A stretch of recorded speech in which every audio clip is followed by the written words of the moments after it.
Yo and hello everybody, Mike here, baseball collector, and tonight I got a little special episode. Since it's no card November, I can't buy any cards, so I got to do some content because I like doing content. And so yesterday, I think the Baseball Hall of Fame announced the Veterans Committee ballot to be considered this year to be inducted next year. So to have a nice discussion about that, I invited some of my friends on here to talk about it. So right over here is Joe Silver Jackify, and right down there is Andy. She blinded me with refractors. Wait, where's Ray? I thought he was joining. I don't know where Ray is. Oh, all right. Ray's always late to the party. Right. Late to the party. He's got so many other things going on. Maybe. So for you guys, we'll be, comment, let us know what you think. We'll try to answer those as best we can. New York Yanks fan 7. Oh, now he wants to join in. There he is. Ray. Oh, there he is. Now it feels like the Brady Bunch with the 4 different. Here's the story. What's up, Ray? What's going on, guys? Oh, there's Eric saying he doesn't belong on the list. He doesn't belong on the list? Who doesn't belong on the list?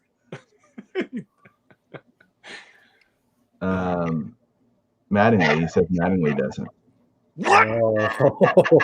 I will kill you. Hey, Ray, turn down your volume a little bit Okay. because I'm echoing in your phone. Yeah. I'm not on my phone. I'm on my laptop. Ray, act Turn like down you the know. volume on it a little bit. That too. Yeah. Is that better? Eric, should we get Eric on this live stream? I mean, he obviously has. Here, yeah. You can't talk Hall of Fame without Eric. All right, let me email him. Get him on this thing. Joe says no. Because I think it's because of the Mattingly thing. All right, I've never done 5 guys before. Well, I've never done any guys before. I'm sorry. Do you want to repeat that? Yeah. You might want to rethink that. I've never done totally- 5 guys either. That's also a restaurant too. For that. Well, you have to remember, though, Mike, that whenever Eric gets on here, it's just going to be like a microphone, remember? Yes, I know. Cheers. Salud. All right, Eric, I just sent you the list. Okay. Or the link, I mean. All right. So let me explain kind of how this works. And I know some people don't know how the Veterans Committee works. And the way it works is, let me get to it. There are 4 different era committees that consider retired players, off the ballot players for election to the Hall of Fame. The one this year is called Modern Baseball. And I think they had to have their impact from 1970 to 1988 is what I read. 87. To 87, sorry. 70 to 87. We lost Joe. Where did he go? I don't know. He said he had enough. Sorry. 70 to 87. We lost Joe. I kicked Joe out. Where did he go? I don't know. He said he There had we enough. are. I don't know what happened. I kicked Joe out. All right, y'all have to be careful with your volume or else it'll echo back into the live stream. All right, y'all have to be careful with your volume or else it'll echo back into the live stream. God, we have to hear Mike twice.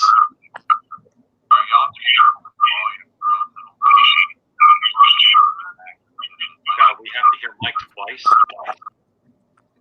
All right, I had to get rid of Eric, I guess. I don't know. Sounds like he was. He needs to just turn his volume down. Yeah. Okay. So back to the era committees. Eric, I'll add you back in just a second. Give me a minute to go through this. So Can we put Eric back on with all the... What's that? Kidding. Never mind. Go ahead. Oh, he left. I like the noise. It was soothing.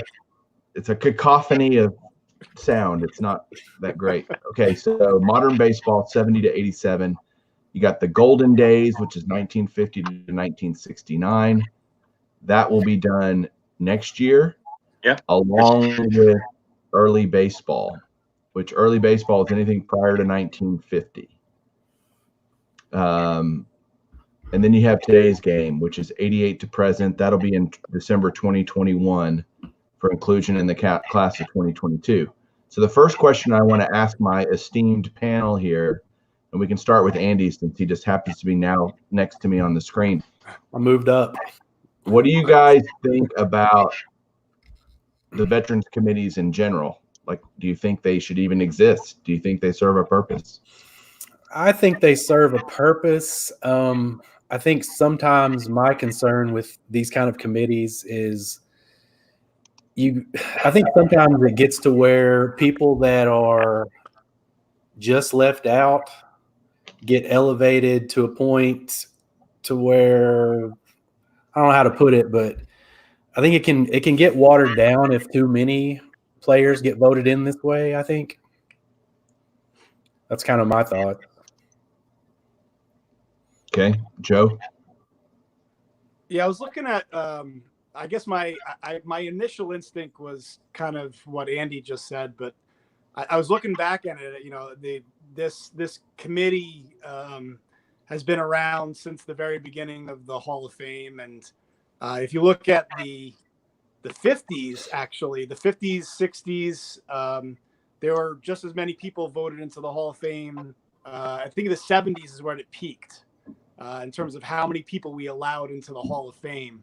And it actually has gone down, like it went down in the 80s and 90s. And then like, it's been hovering around 40 people or something like that.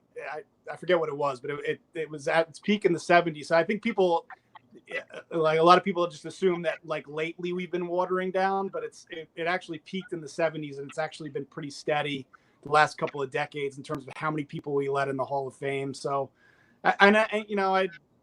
I have no problem, especially if you look at the ballot. My initial, I first looked at some of the guys that are on the ballot. I was like, that guy doesn't sound like a Hall of Famer. But when you look at some of the numbers that some of the guys that we'll be talking about, they do deserve at least a second consideration. I think so. I think it's a good thing. Ray, what do you think? Well, it's they've been adding more and more in the last few years, but before a couple years ago, you had Bill Mazeroski in 2001, and then Ron Santo, and that's about it. And it was every 4 years back then. Now it's every year with different era committees. So I think they're finally doing the right thing and getting caught up on guys, especially in the era of the 70s, that deserve to get in. So I think it's a good thing. And they're getting caught up. Because like I said, after Mazeroski, you had Santo, and then that was it for a decade.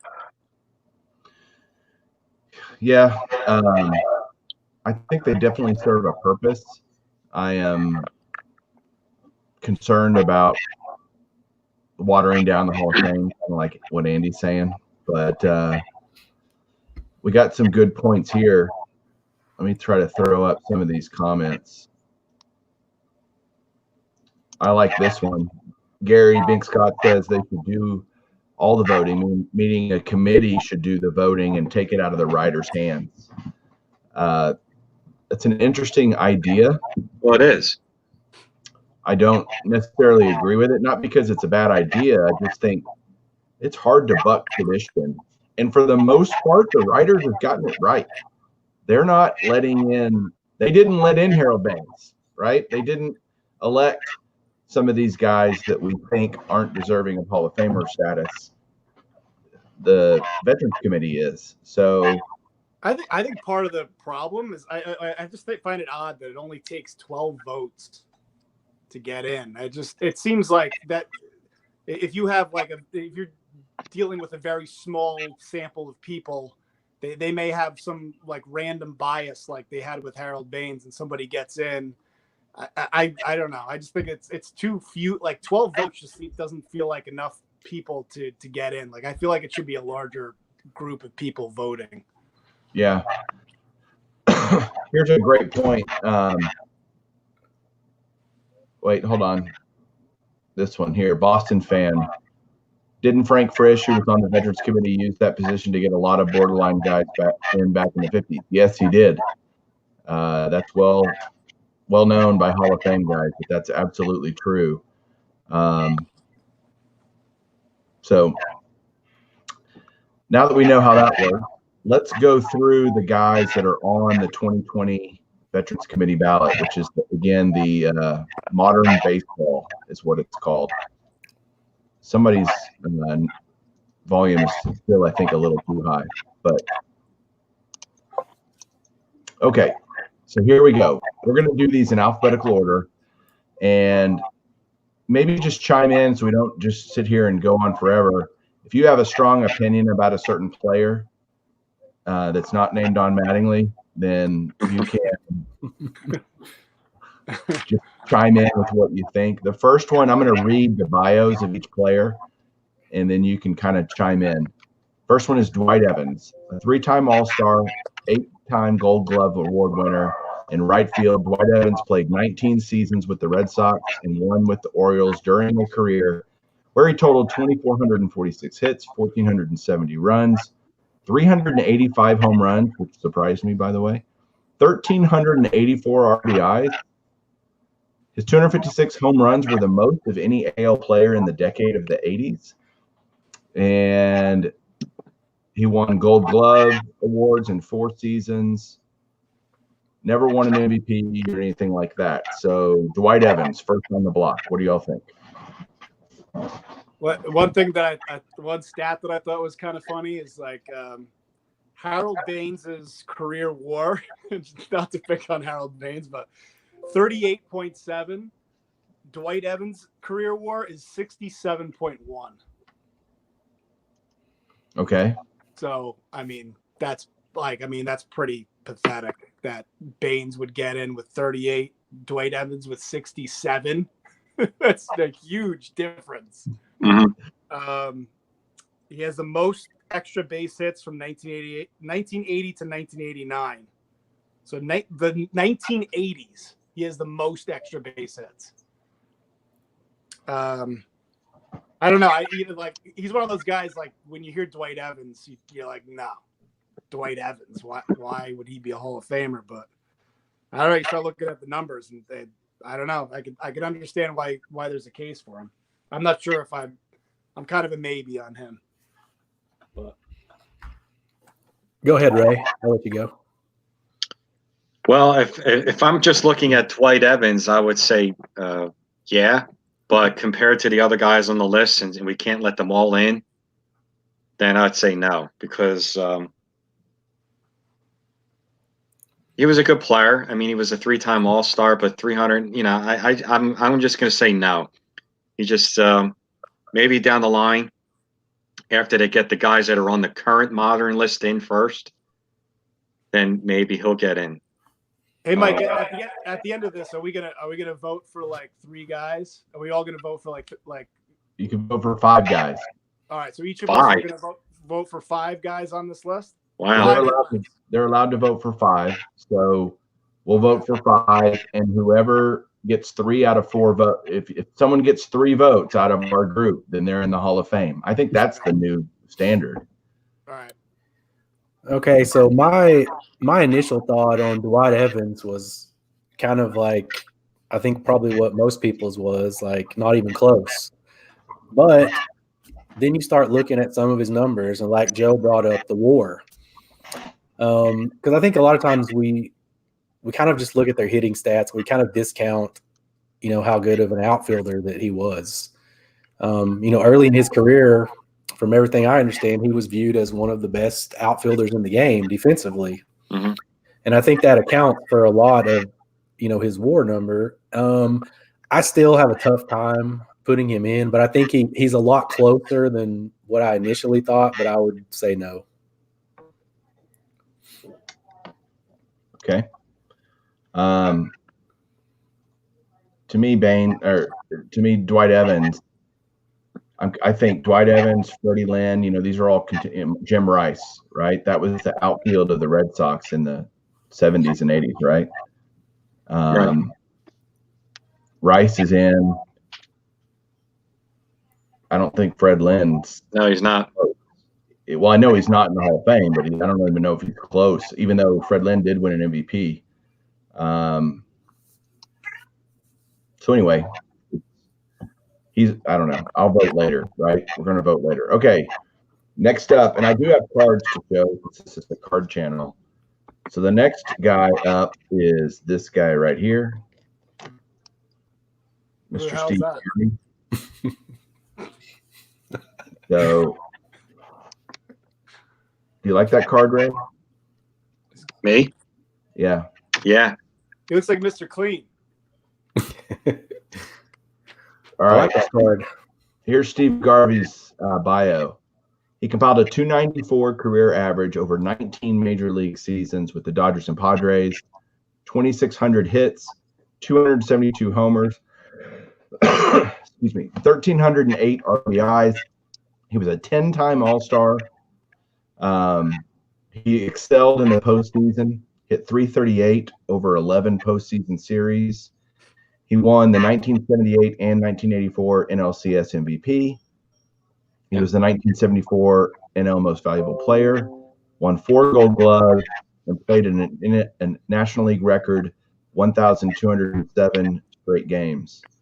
Won a World Series in '81 with the Dodgers. Took the floundering Padres to the World Series in '84, if you remember that. And, well, Andy might not remember it, but the rest of us probably do. So Steve Garvey, and I already have his Diamond Kings card, so I'm ready to go if he gets in. But what do y'all think? Let's start with Andy this time on Steve Garvey. Okay, with Steve Garvey, like I looked at his numbers earlier, and you just read off a bunch of his stuff. I'm impressed with the MVP and obviously the playoff stuff. For a first baseman, to me though, 272 home runs, that's not really enough power from that position, I think, in my opinion. Awesome defensively, it sounds like. Once again, I'm going to have to say he's close, which, a lot of these guys should be close if they're on this ballot, but I would say no. Okay. Hey, Joe, what's Steve Garvey's career WAR? I don't have that in front of me. I do. What is it? It's I just had it here on Baseball Reference. 38.1. Okay, that's pretty terrible. That's not good. Not good. Well, it beat Harold Baines. Oh no, it didn't. It didn't beat Harold Baines. Oh, Harold Baines was 38.7. Hey, here's Dustin Abraham. He makes it. What do y'all think about this idea? I don't think All-Star appearances should matter for the Hall of Fame. What do y'all think about that? Well, if you weren't an All-Star very many times, I don't know how you could be a Hall of Famer. I mean, that's what I would. That's what I would think. I don't know. I mean, if you're not considered one of the best players of your time period, how could you be considered one of the best ever? Yeah, it depends on like what. I think everyone in their own head has like what makes a Hall of Famer. Like you could be one of those people that's like all about like accumulating. Like Steve Garvey is the perfect example of somebody that like if you're one of those people that thinks like, I mean, he has the most consecutive games played by a National League player in the history of baseball. And if that's your thing, then he deserves to be in. I mean, you think of the Iron Horse and you think of Cal Ripken, but he has the record for the National League consecutive games. And for a lot of people, that's like, that should be an automatic Hall of Fame. Like if you were, went to school and you got the attendance award, which I never won or ever came close to winning. Maybe that's important to you.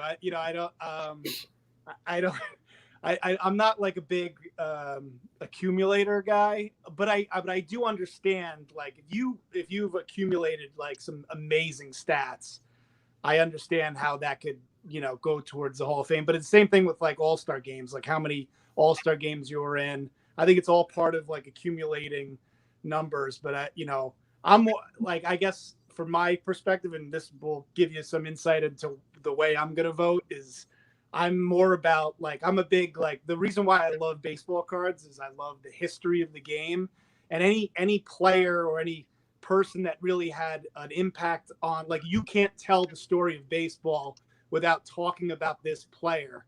Those are the kind of guys that I personally would prefer to vote for. And so I don't know, like Steve Garvey's the kind of guy, again, that's sort of on the outside looking in, especially like Ray said, with all the other people that are on the ballot, just because the one thing that stands out is like his ability to accumulate. And he was never really like a really, like, there's nothing beyond that really jumps out at you, like the 38.1 WAR. Okay.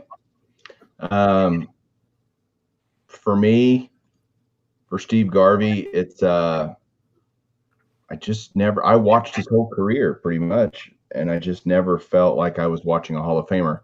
What I will say about All-Star games is I think they would be a more significant thing to look at if they didn't require one player from every team. If it was truly an All-Star team, and if you needed to put on there, 15 Philadelphia Phillies, which God knows how that would ever happen, but if it did, you put the best 25 guys on the All-Star team, then All-Star appearances start mattering more. And I do think they matter some, because you still have, only the starters are voted in by popular vote, right? By the fans. You still got to fill up your roster with players that are selected by the managers or whatever, coaches, etc. So, yeah, maybe that's where Dustin, maybe that's what he was thinking on the All-Stars. He's like, because a lot of times, like, you do see guys that have All-Star appearances, more often than they probably should, because you have to have somebody from each team. So maybe that's kind of what he was thinking on that. Yeah, but that could work against you too, because like if you play for the Yankees, you're gonna score a ton of runs and a ton of RBIs, and that's gonna be on your resume of like, oh wow, look how many RBIs and runs he scored. But if you're on a crappy team that doesn't score any runs, maybe one of the little advantages that you get is an extra All-Star appearance. So like I think it's all kind of comes out in the wash. Okay, let's move on to our next player. You didn't ask me. Oh, sorry, Ray. Skipped right over me about Garvey. Here, let's just do it right then. Go ahead, Ray. Full screen. Garvey should be in. He's one. I got 3 players picked on this list, and Garvey's definitely one of them. He has the most All-Star appearances of any non-Hall of Famer. Like Joe said, he was the Iron Man before Ripken. He was at 1,600 straight games, something like that, from 74 to 85. So he played 12 straight years. And those All-Star appearances weren't because they had to select somebody. You look at those Dodgers teams, Bill Russell, Ron Cey, Reggie Smith, Dusty Baker, Davey Lopes. That team was a stacked team. And if you look at his All-Star game appearances, he had 6 seasons with over 200 hits during that time. 200 hits is major. And so when he got picked, it wasn't because they had to pick somebody from his team. He earned it. And I can't believe he's still not in the Hall of Fame. He should definitely be in the Hall of Fame. I do have a man crush on Garvey, though. Well, I have to tell you, everything He's a about good-looking guy. Everything about what you just said is wrong. But no, Garvey does not have the most All-Star appearances of anyone not in the Hall of Fame. That's actually Bill Freehan, who was a catcher for the Tigers in the 60s. He has 11 All-Star appearances. Garvey only has 10. Are you sure about that? I literally just looked it up. Bill Freehan. Then Garvey's wrong.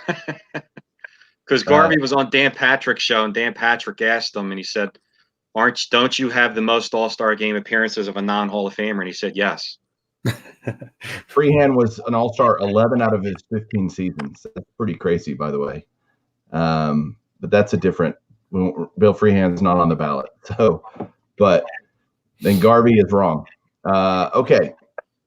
Next up, the surgery.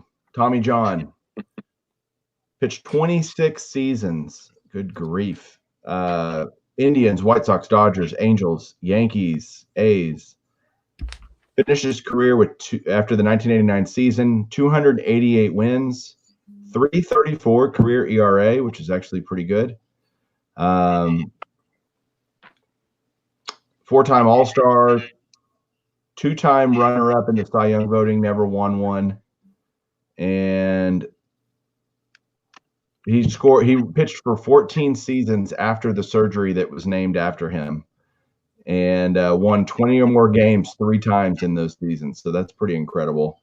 So Tommy John, Silver Jackify, Joe, go. What do you think, Tommy John? No. although I did just talk about, like, I went through the whole thing about the history of baseball, and I guess he does have the Tommy John surgery attached to his name. That 3.34 ERA is pretty impressive, actually. What is that, over 700 career starts? 3.34 ERA. That's pretty. I mean, like, that is pretty impressive. 288 and 231. I don't know. I mean, he's kind of. Yeah, I mean, I get why he's on the list, but he wouldn't. If I have to pick 5, he's not one of my 5. Anyone else? No. One word for Tommy John, compiler. Yeah, 26 years. I mean, just think about how many guys could have 288 wins if they pitched 26 years. I mean. So I look at 162 game average a lot because it kind of normalizes everybody, and on Tommy John, his 162 game average, he was 13-11. Does that sound Hall of Fame worthy to you? Well, for players today, yeah. Okay, touche. But you got guys winning Cy Youngs today with 11 wins. Tommy John in the postseason was 14-14 in his career. I'm sorry, that's not right. Compare him to Jamie Moyer. 6-3. Jamie Moyer, great comparison. Yeah, and you would. I don't know. I never thought of Jamie Moyer as a Hall of Famer. It's the same kind of. With Tommy John, I saw him towards the end of his career, but I don't know, but I did see a lot of Jamie Moyer, and and he was a great pitcher that pitched forever. I felt like he was pitching it like he was. I was like, how is Jamie Moyer still pitching? And I'm sure people said the same thing about Tommy John, but and I thought it was amazing that was it 20. You guys just said 26 seasons. Mm-hmm. That is impressive, but I don't know if that gets him into the Hall of Fame. Okay. We have not discussed Lou Whitaker yet. He's W is his last name, and we're going in alphabetical order. Next up, this guy right there, Don Mattingly. Oh. 14 seasons Don played for the Yankees. Batted 307, 222 homers, lame, 2,153 hits, that sucks. 6-time All-Star, 9-time Gold Glove Award winner, won the 84 batting title, captured 3 Silver Slugger Awards, was named 85 AL MVP. He homered in 8 straight games, which is pretty cool, in 1987. What's the other player that tied that record? Can you tell me that? Dale Long was the one who held it. Yeah, but who else did it after that? Didn't Griffey do it? Griffey. He did. Griffey. Yeah. So we're going to skip Joe's opinion on Don Mattingly because we know what it is. Ray, what do you think about? Oh, sure. Start with me. I'm going to say no on Mattingly. If he didn't have the back problems or the injury problems that he had towards the end of his career, he could have mounted some major numbers. But sorry, Joe, no, I can't give it to him. Andy? I'm going to say yes on Mattingly because when I look at these guys, like this list, what I was trying to think of is like how many of these guys, like at their peak, were considered to be like the best player in the game. And I think you can probably look at Mattingly, and for like probably a 3 or 4 year stretch, I mean, he was probably considered the best hitter in baseball. And I don't know, I kind of agree with Joe as far as like I'm not much of an accumulator, because some of these guys that accumulate stats, you can't tell me that there was opposing managers that were, like dreading facing this guy. Like, but Mattingly was one of those guys that you didn't want to face. Like he was a guy you didn't want to let beat you. I think Joe likes you a lot. One of the things that I think hurts Mattingly is he was a contemporary with Wade Boggs. And you had Boggs doing what he did, 200 hit seasons, hitting 350 or whatever Boggs did. Mattingly was really good for about 6 years. 1, 2, 3, 4, 6 years. Other than that, he was a pretty mediocre player, quite frankly. He was the best player in baseball for 6 years. For 4 of those 6 years. I mean, he hit 352 one year and didn't even win the batting title, which is crazy.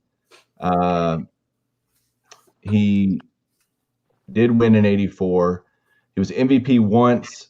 He was second the next year in 86. People don't remember who won the MVP in 86. Roger Clemens, that's right. So he was the best position player And in Mike 86 as well. Right? So I'm a no on Mattingly.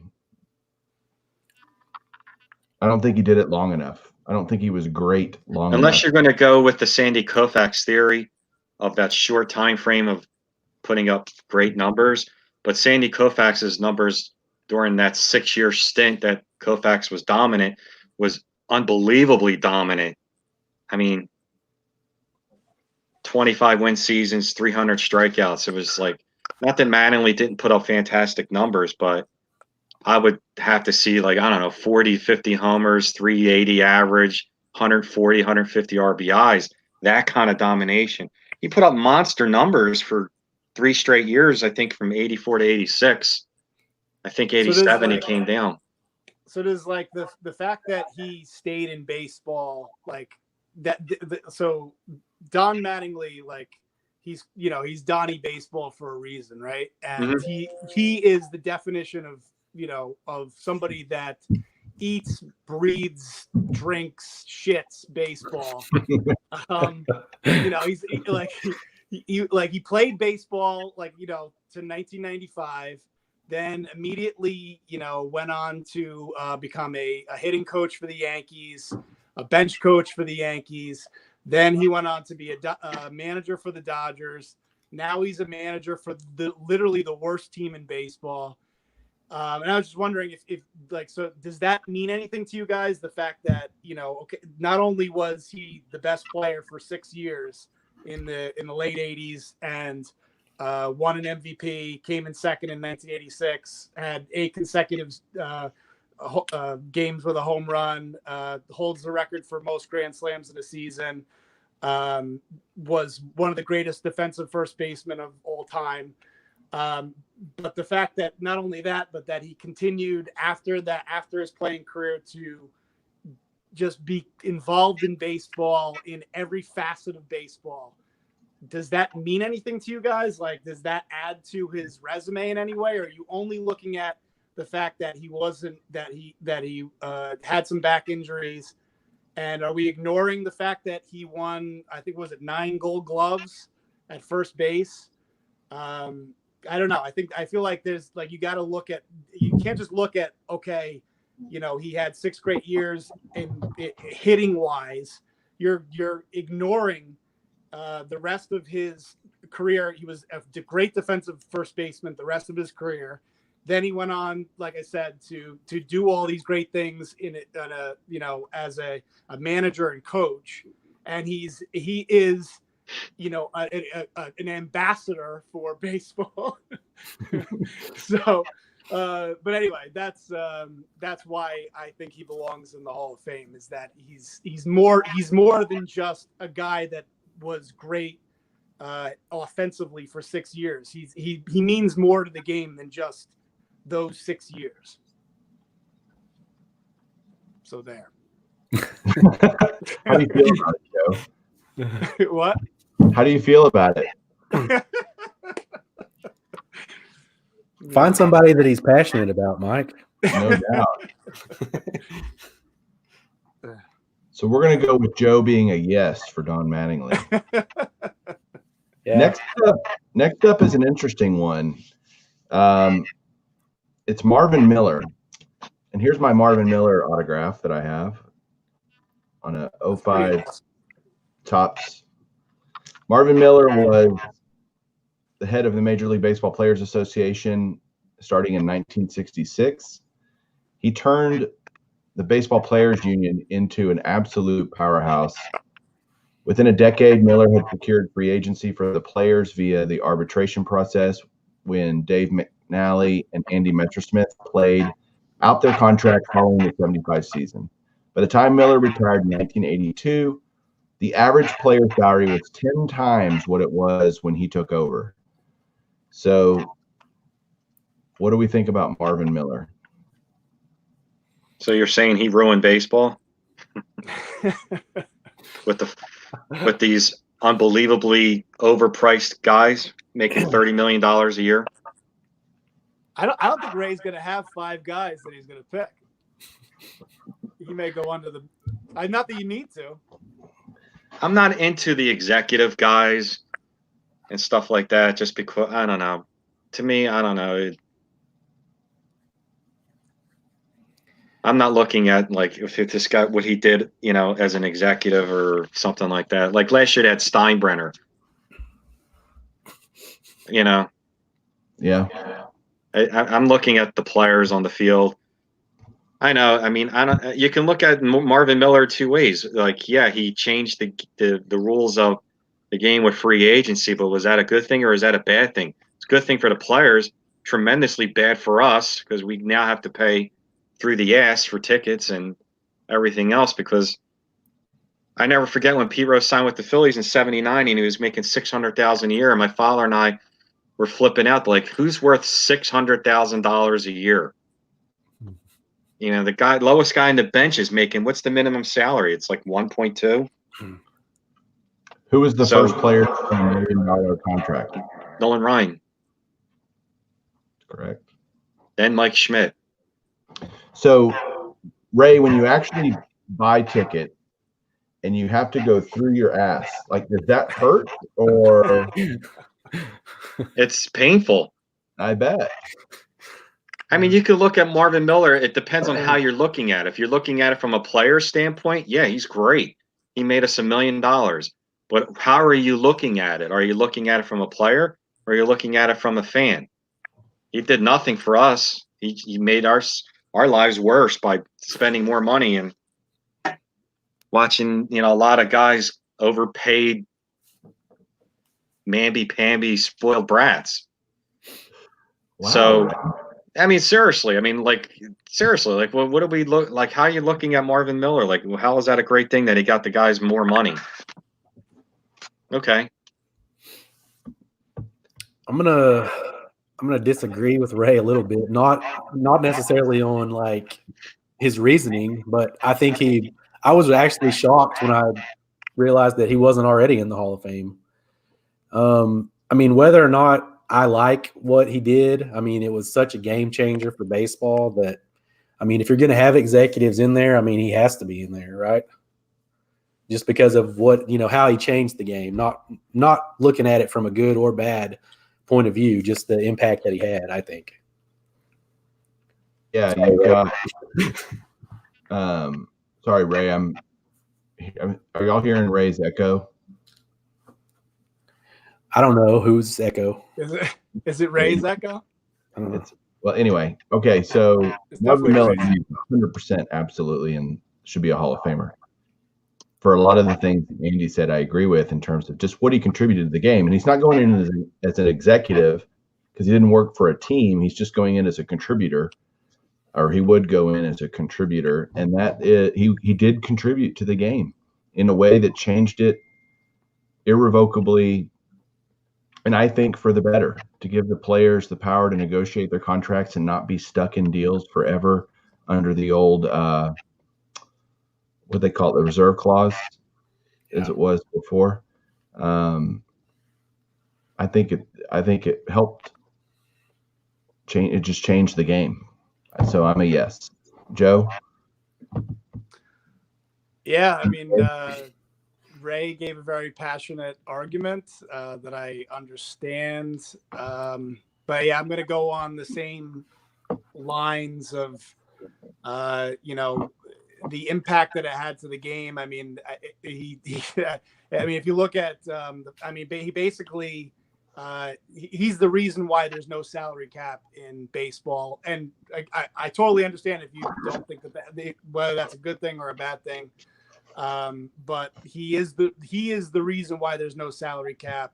He is the reason why there's unrestricted free agents.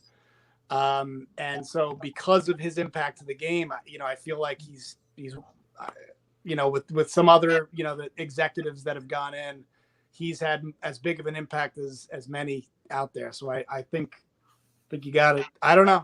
He's definitely in my, potential top 5. But after Ray's little soliloquy, I might re-examine that. But I don't know. I guess I look at it as he's had a huge impact, so therefore he deserves to be in, even if it may not be for the I don't know if what he did was good or bad, but because I do understand the prices for tickets are really expensive.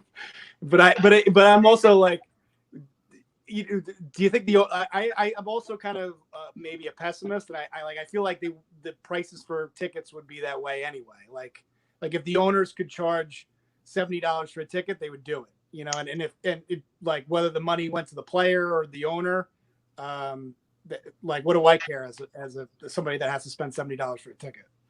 And not having a salary cap, is that a good thing? It is for Joe and the Yankees. Right. Yeah. Right. But what about the Pittsburgh Pirates, or what about the Tampa Bay Devil Rays or Miami Marlins that are going to be stuck down the bottom forever? Maybe, I don't know. I'm not saying having a salary cap's a good thing, but is that really a good thing, not having a salary cap, when you have the same teams at the top of the heap every year? Whenever you hear of a guy that's going to be free agent, first team everyone always thinks about is Garrett Cole. He's going to be a Yankee. Probably not, but that's everybody's philosophy going into the offseason every year. Oh, he's going to be a Yankee. All these young players like Lindor and all these guys that'll play for a couple years with their team they got drafted with, we all think the same thing. When they are done with their contract and they're going to become a free agent, they're going to get the big payday, and we all know it's going with the Yankees. Lindor is going to be a Yankee, and this other guy. Huh? Now, look, if you think that salary cap would create parity in Major League Baseball, you're crazy, because look at the NFL has a salary cap, and there's not parity in the NFL. There isn't? No. There seems to be a different team in the Super Bowl every year, Mike. There's teams that could turn it around overnight in the NFL. There's teams that go in last place to first place overnight in the NFL. And in MLB, you have the Red Sox and you have the Yankees and you have everybody else. But that's from draft. That's not from free agent pickups that they can get, that kind of stuff.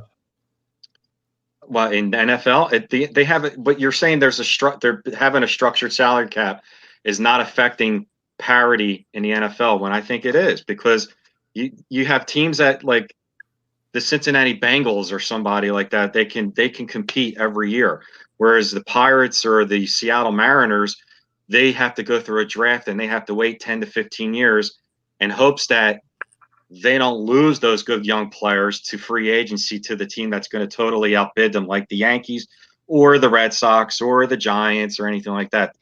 I don't know. I'm just thinking, if you have something structured like that, it might have everybody on a little bit more even keel. I'm not saying it's going to. There's still going to be those big teams that are going to be playing a little bit better than other teams, but I think right now it's not really a fair level playing surface. Yeah, I'm coming from a major market. Right. I completely disagree. I mean, I don't think that the problem is a salary cap in baseball. I think the problem is the opposite.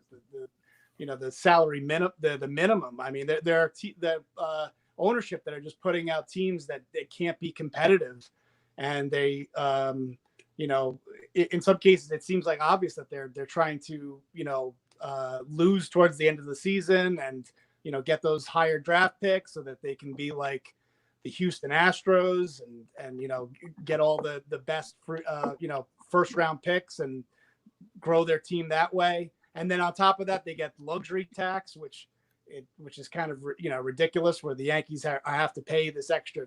But we're getting off on I think the wrong on a whole totally different topic. But and also, I mean, there's definitely no parity in football. I mean, I've had enough of the Patriots every single year winning, and they're probably going to win again this year. So, all right. So back to the topic at hand.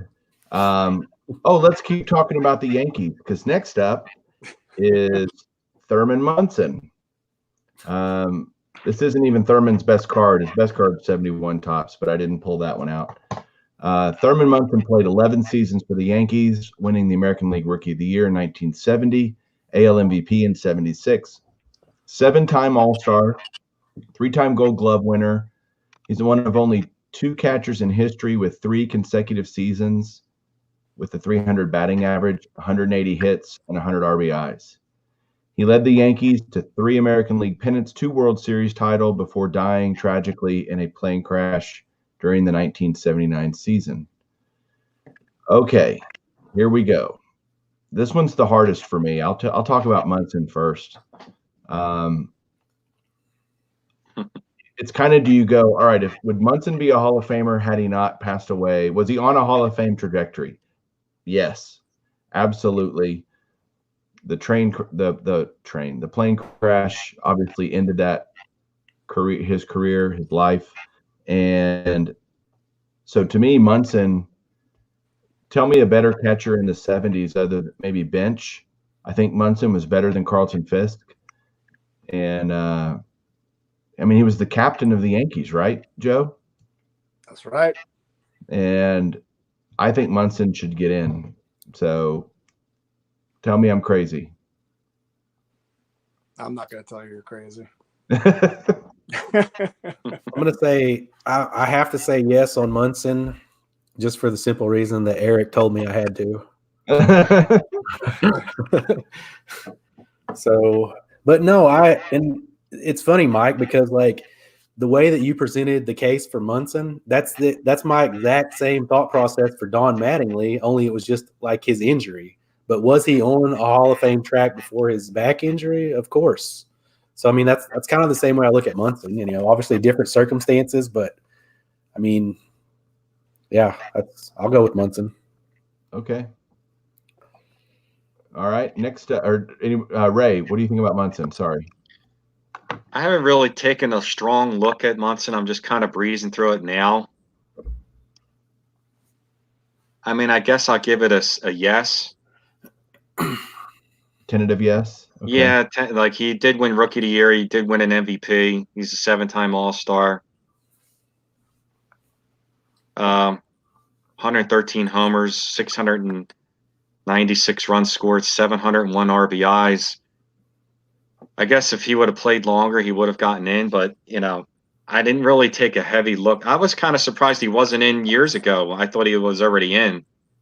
And then I realized he wasn't. But I guess I'll give it a soft yes for Munson, for Thurman Munson. Right. Next up is Mr. Back-to-Back MVP. Murph.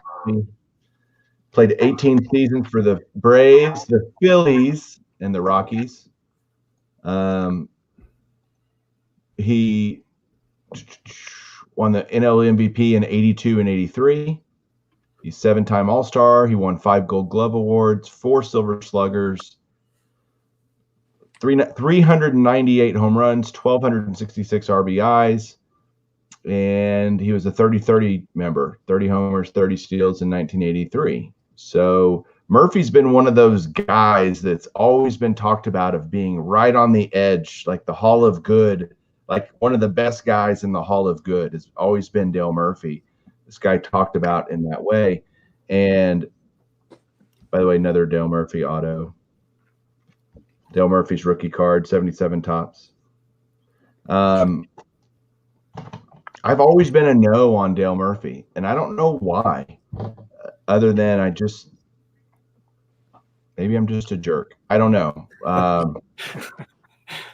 I'd love to be convinced that Dale Murphy should be a Hall of Famer by someone. Well, okay, for me, like if I had to pick one guy off of this list, like if I could only pick one, it would be Dale Murphy. And the two MVPs, I mean, that to me, that just like screams Hall of Fame player right there. When you're the absolute best player in your league for 2 straight years, I mean, not many guys have done that. And I don't know that are there any others that are not in the Hall of Fame that have done that? Roger Maris. See, and I think Roger Maris should be in too, but that's a different story. But yeah, I mean, he's an easy guy for me to say yes to. Okay. Joe? Yeah, he's same. I don't know if he's easy yes for me. I was looking at, I guess there was about a 7 to 8 year period where he was just dominant. Fourth over that 1980 to 1987 period, he was 4th in RBIs and 2nd in runs scored. And then in terms of just total bases during that 8-year period, was only behind Mike Schmidt. So that's pretty dominant, which I didn't realize he was that good, to be honest with you. So Donruss cover boy. What did I miss? Eric said that he was the 88 Donruss cover boy. That's it. Hall of Fame. Oh, that's true. That's right. Yeah. Ray, Dale Murphy? He's tough. Dale Murphy's really tough. I'm like you, Mike. Like for years, I kept saying no, no, no.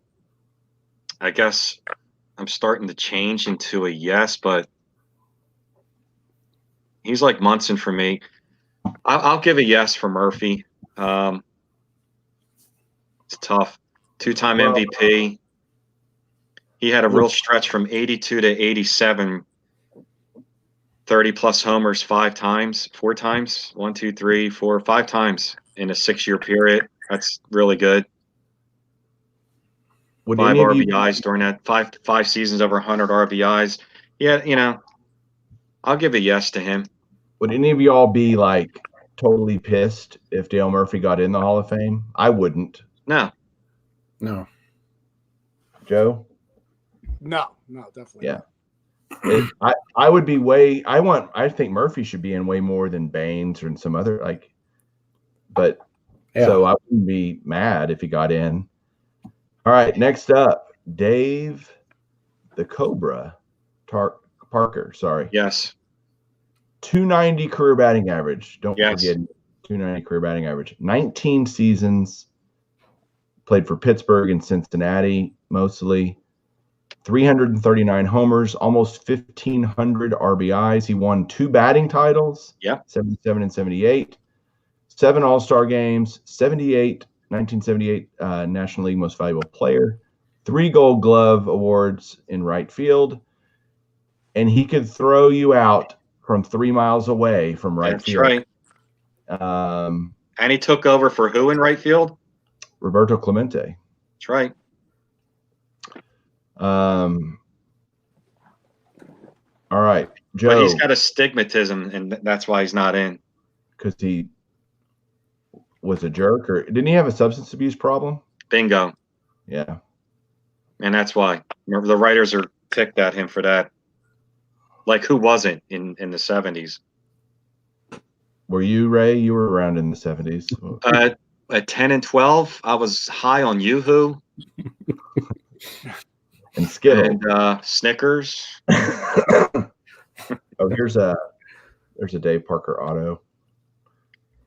The And Cobra. his rookie card, 74 tops. Yeah. Joe, what do you think about Dave Parker? I don't know. No, I don't know. Really? I'm glad you're so definitive about it. I appreciate that you have a strong opinion. I don't. I mean, these numbers are nice, I guess. I mean, he accumulated a lot of hits. He accumulated a decent amount of home runs. He actually less than I thought he had.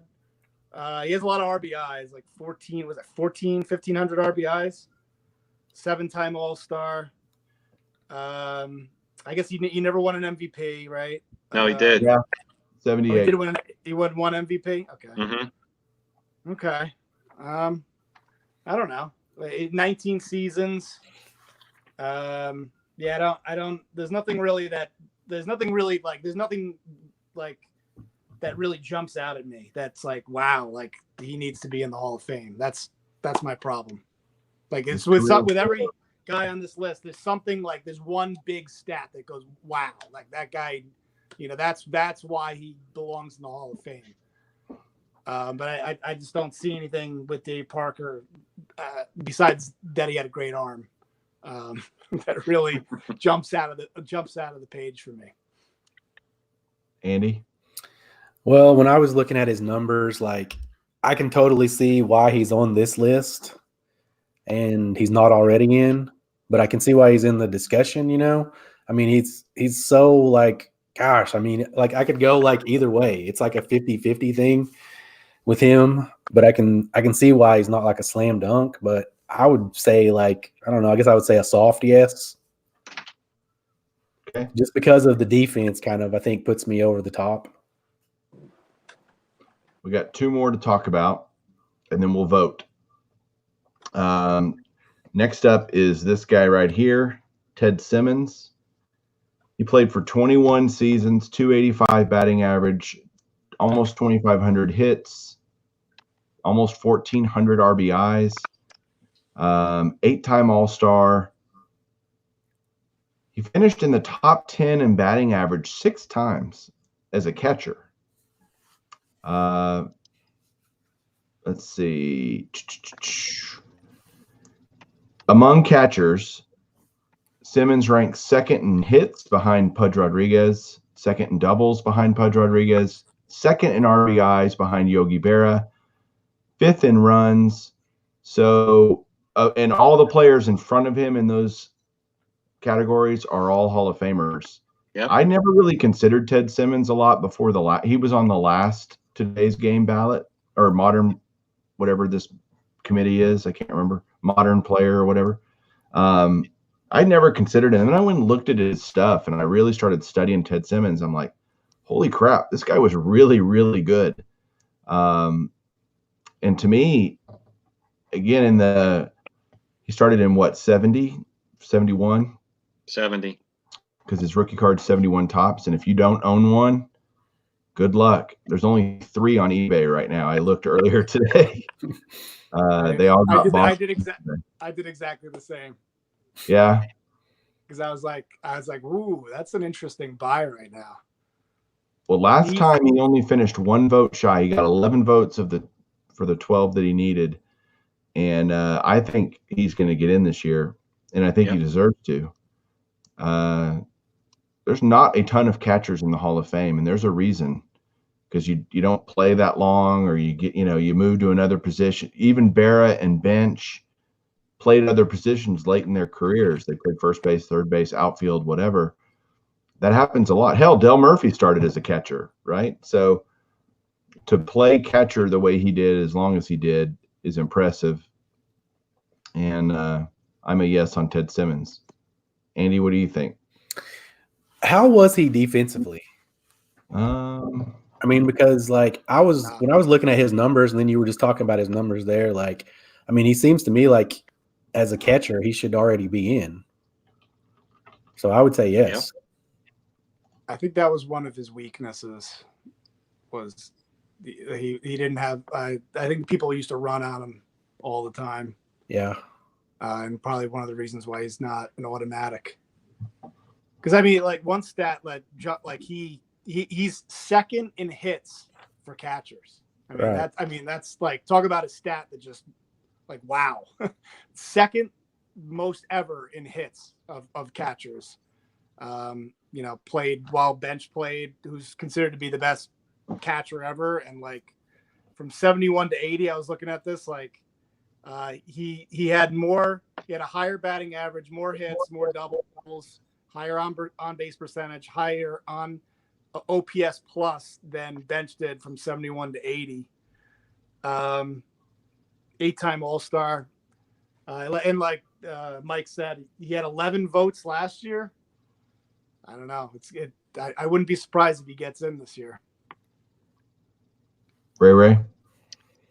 Yeah, see, and the other thing is that he was a switch hitter, which for a catcher, there's not too many of them out there that were a switch hitter. And I saw him play. So I know a lot of guys are just looking at the numbers and saying this or that, but I saw him play. And in the National League, the two best catchers at that time in the late 70s, early 80s was Gary Carter and Ted Simmons. Bench was towards the end of his career. Bench was the best catcher from like 68 to about 70. 75, 76. After the Reds won in 76, Gary Carter took over and Ted Simmons was right behind him. So he had a good arm. They didn't run on him that often, so I saw him play. And he should have been in years ago. Like you said, most hits all time by a catcher. He had pretty good power. 8-time All-Star. The rumor has it all over the internet that of all the guys on this list, he's the one, if they're only going to pick one, that's going to get in. And he should have been in already. He's one of my guys that I voted for. So you're right. You're saying that he was a good defensive catcher? Yeah. Okay. Yeah. Not like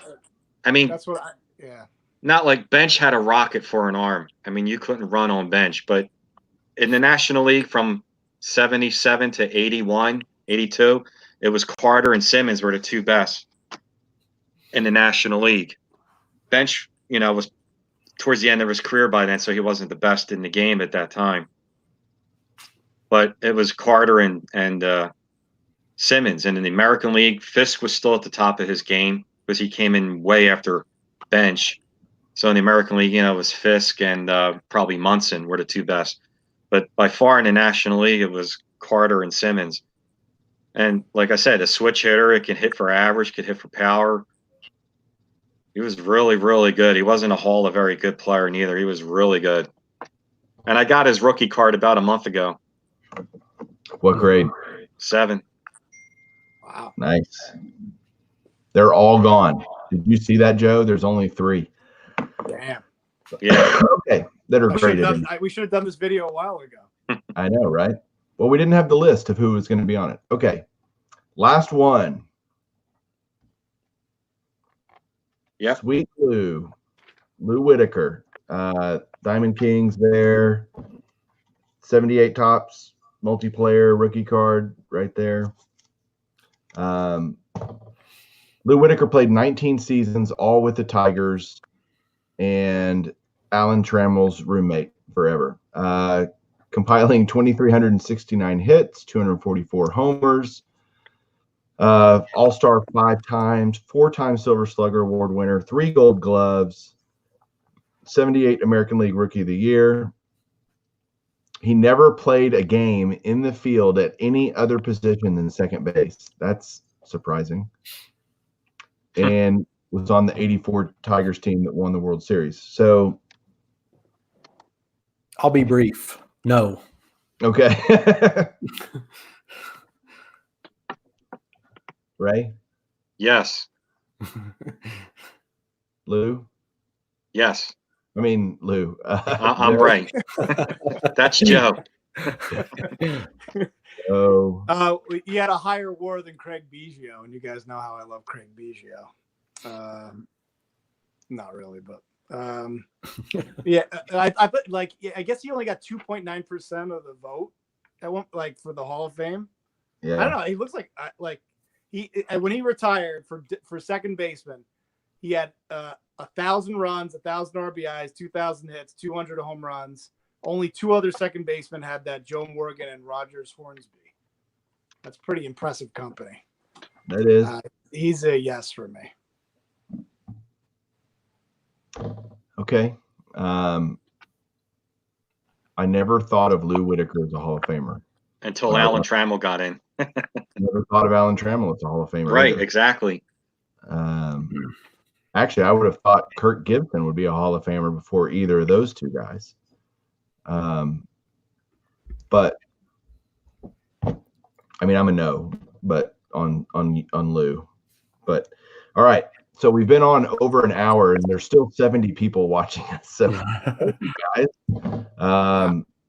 This is pretty fun, and it's a great time of year. The ballots or the voting results come out on December 8th, which is a Sunday. So about a month from now, we'll know who's getting in the Hall of Fame. So what we're going to do, since we're going to vote. So you guys can vote. There's 10 guys on the ballot. You can vote for up to 5.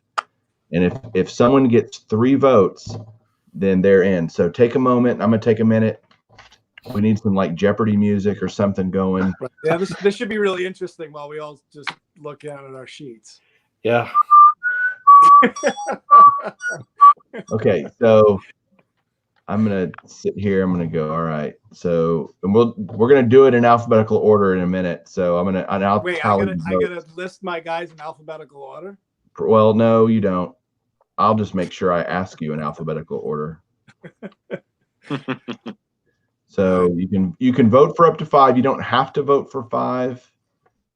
Let's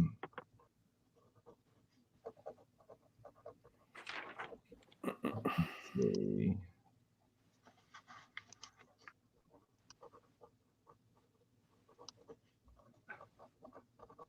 I don't like that I can only vote for 5. Sorry. Do we have to show a piece of paper or something? No, I'm just going to ask, and then I'm going to. Okay. All right. First up, is everybody done voting? Uh-huh. Yeah, I guess. Andy, you good? Yeah. All right. Here we go. Dwight Evans. Anyone a yes on Dwight Evans? Sorry, Dwight Evans, you will not get in the Hall of Fame. Poor By the way, Dewey. whatever we say is actually going to happen. So I would be ready for that. Steve Garvey. Yes. I'm a yes too. But that is still not 3 votes, and therefore no to Steve Garvey. Tommy John. Crickets. Tommy John. Crickets. Donnie Baseball. Yeah. Yeah, baby. Yes for me. That's a no because he only got 2 votes. Nobody's getting in with us. Yeah, it's All typical. right. Typical. Just barely can't get in. Marvin Miller. Yes. Yes. Couldn't do it.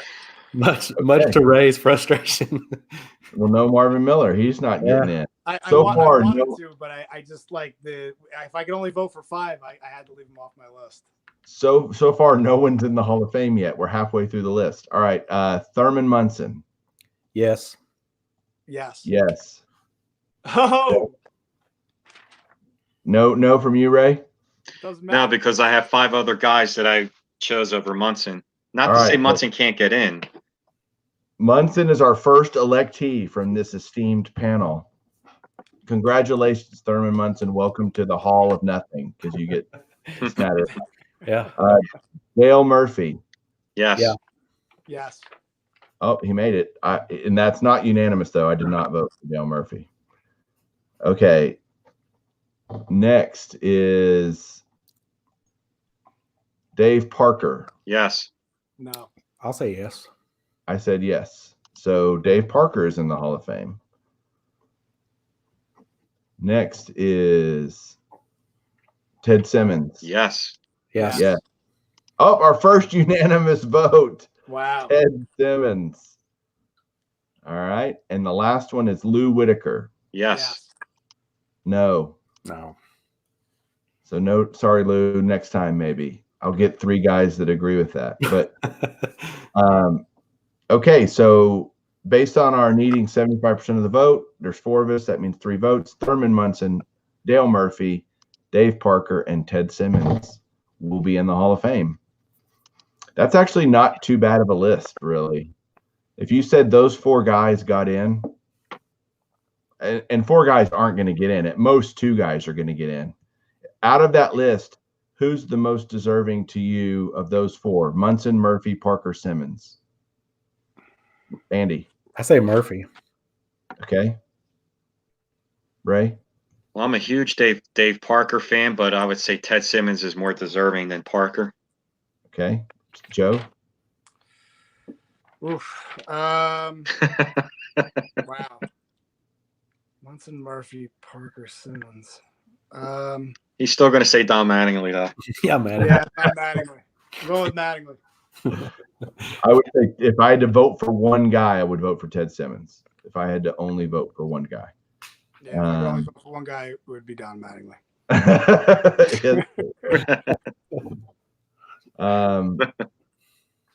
All right. So, wow, that was did y'all have a good time?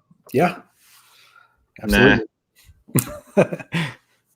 Dang. Dang. Why is Fred McGriff in the Hall? Because he's just got off the ballot, Brandon. McGriff is on the ballot in 2 years. Yeah, he'll be.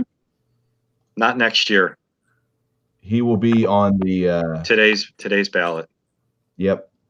In 2 years, he'll be on the ballot, and I think he will get in. Absolutely. And absolutely, Dick Allen should be in the Hall of Fame. That's next year. That'll be next year too. You guys want to see my latest pickup? Yeah, sure. Let's see it. It's kind of completely unrelated to any of this. You don't do videos anymore, so this will be great. Yeah. Say, remember, Mike, when you used to get packages in the mail? I don't remember. This was what it used to feel like. So actually, I did get a card today because I bought it in October and it just finally came. I got a Zach Greinke autograph. Oh, nice. Nice. So your no card November thing is shot to shit. No, I haven't bought anything in November. I bought this. Yeah, you can't show it neither. That's the rules. I did. Hey, it's my damn rule. You can't buy, you can't show. Here's a card that I just got in. Joe Carter. Nice. Joe Carter, PSA 10. Wow. That's a tough card. I'm all about the 80s, baby. I love this card. I love 84 Don Russ. Look at that. That's a great set. It's a great set. Not on the list. I was telling Mike, I was like, I guess Carter's nowhere, like he's not even close to the Hall of Fame. Who? Oh, Joe Carter? He'll be in next year's ballot. Yeah. He might have a chance. Yep. You're saying there's a chance. Nice. Yes. Well, so Andy, you should show your latest card that you just showed me earlier. That card's badass. The Acuna?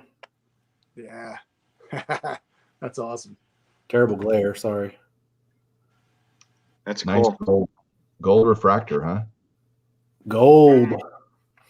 Was there was a I bet there was a comma in that card. You think there was what? A comma? A comma? Oh, in the price, you mean? Oh, because of his name?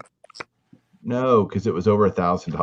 Oh. Yeah, I'm doing no card November for that reason. Not because I want to, like Mike.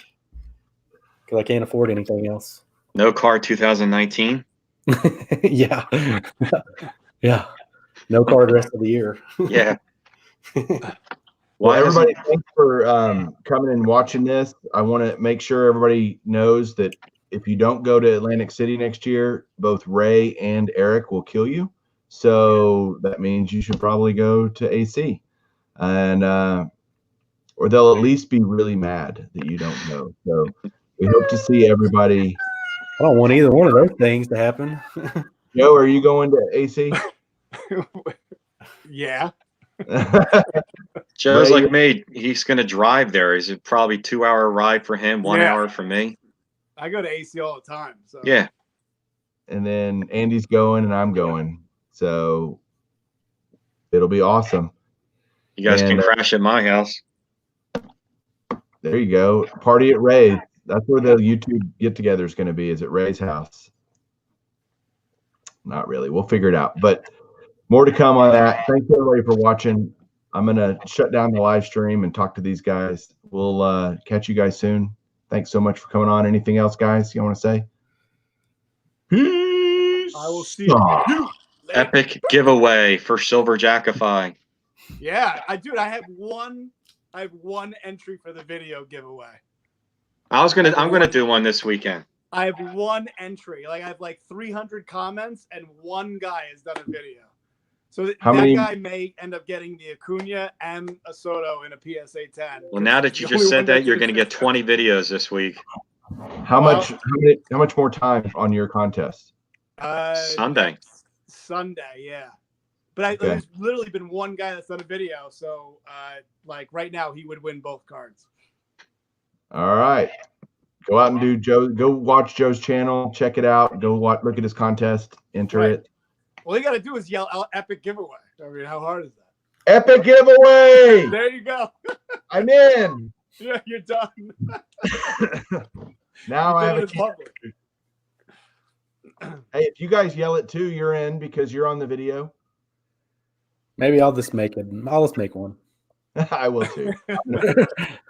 I think you kind of cheated. I think I did. I'll make a real video because I want to. I wish I had a bunch of Joe Labello cards. I would drop them around Fort Worth and see if anybody knows you.